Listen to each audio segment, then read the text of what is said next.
се собравме тука, иако и како, еве јас како пратеник од Бошњачката заедница од Дружението АВАС во Собранието во Македонија и не само значи како пратеник и како здружение, ние не сакавме да го правиме, да кажеме, еден мирен протест со цел да не се разбере дека ние правиме притисок врз некого или врз судот. Меѓутоа, навистина, значи, од постојано, значи, само иницијативно група граѓани, претежно бошњаци, значи, сакаа да излезат и на некој начин ова се случува од прилика, да не кажам, за многу краток период.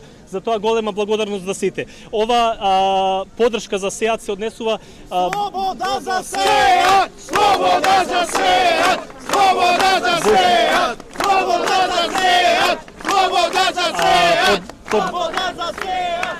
Поддршкава е, значи, сите ние сме свесни дека со ова се прави селективна правда. Сметаме дека ваквата одлука на специјалното јавно обвинителство е нарашка на СДСМ, со цел да се нанесе удар на еден од највидните членови на Бошњачката заедница во Македонија.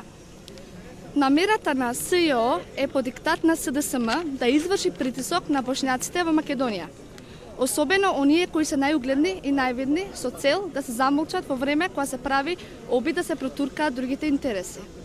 Затоа СЈО прави хајка по Сеат Кочан, бидејќи тој е човекот кој многу и помогна на Бошњачката заедница во Македонија да се издигне силно и политички и општествено.